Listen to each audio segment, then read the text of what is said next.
At the heart of my leadership philosophy over the last 3 decades has been an unwavering belief that business success is essentially all about people. Their personality, their motivation, their commitment, their teamwork, their clarity of vision, the quality of communication, their integrity and their relationships. In my experience, a highly motivated community of people working cohesively towards a common goal with a shared sense of purpose and personality will almost always outperform an opposition focused primarily on the bottom line, financial ratios and technical superiority, America's cup aside.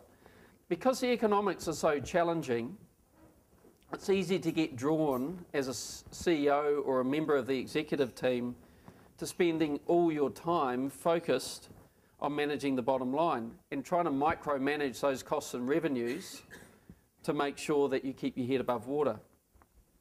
Particularly so for Air New Zealand as a subscale operator sitting at the bottom of the world with actually having to fly some of the longest airline routes in the world. We were never going to be able to create competitive advantage through purely managing the financial metrics. We just didn't have the scale, and the airline business is a scale business. So when I was given that challenge by Ralph, we put the economics to one side and started the strategic review by trying to understand better who our customers were and how we could offer a better and more compelling service to our customers and actually win by attracting more customers to fly on the airline and ensure we had fuller aircraft rather than trying to win through having a lower cost base or some other miraculous way to increase our revenue. In the airline industry, airlines traditionally aren't about people, they're actually about planes. Everyone spends their time figuring out which planes to buy, where to fly the planes, how much to charge for a seat. The heroes in the airline industry are the people that deal with the planes, the pilots, the engineers, you know, they're the sexy jobs.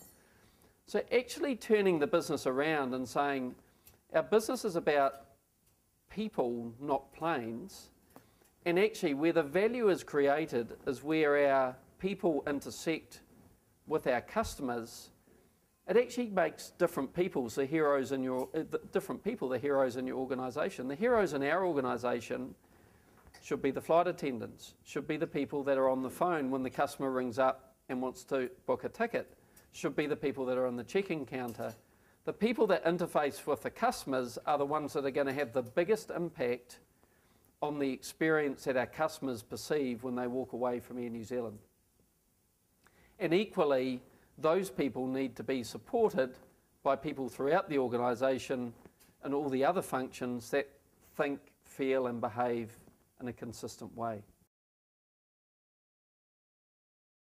The value proposition, just by being prepared to go out and give something a go, and the reason we're prepared to give that a go and just try it and see what happens, comes back to this personality trait of can do. And increasingly during my tenure there in terms of innovation, we brought about this philosophy of let's just try things. Let's not spend 6 months, 12 months wringing our hands, analysing, trying to run all sorts of models to figure out whether things will work. If they're not actually potentially fatal to the business, if they don't risk flight safety, then let's be prepared to take some risks, try some things, and prototype and adapt quickly if we find those things don't work. So one of the key themes that moved through and became really, really important to us was speed and agility. And what we learned is in the airline industry, which by nature is a very conservative and very risk-averse business, if we were prepared to rapidly prototype and use trial and error, we could make material progress far faster than our competitors were able to. So it was like, don't be afraid of getting some things wrong, assuming that we are prepared to rapidly adjust, adapt, and learn from that experience. we put an extra row of seats on our 737 aircraft, and it was worth something like $25 million a year to us, having that extra row of seats. Got really negative reaction from our customers, so ended up pulling them off. Not only pulling them off, actually taking out another half row of seats and creating extra legroom in the front of the aircraft, the space-plus zone. We learnt the value of legroom by actually doing the opposite of what our customers wanted.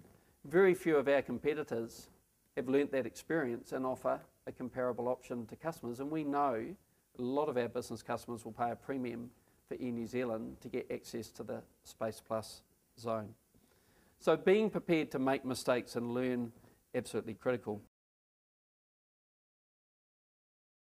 I worked a day online somewhere in the business each month as a baggage handler, an engineer, a flight attendant, in the phone centre as a sales rep, in virtually all areas of the business. And again, that gave me an opportunity one-on-one to engage with all our employees and share stories and give them context for the way we do things in the company. All my executive team were doing the same thing. Our board of directors, our non-executives, once a quarter would go out and work online somewhere in the business to help them understand the reality of what was going on in the business. Equally valuably, once a month, an employee would come and spend a day with me and see what my job was about. And we had heaps of people who would always have their hand up saying, can I come and spend a day with you, and so on. And those experiences allowed people to see the insights of how we lead, the trade-offs we're having to make, the toughness of decision. I went down and did a night shift changing brakes and tyres on aircraft, on the Q300s, the Bombardiers down there, and it was the most fabulous night actually. The only problem is it cost me a new hangar. They convinced me we need to spend $10 million on a new hangar, but just that aside, and I wasn't trying to bribe my way into their favour.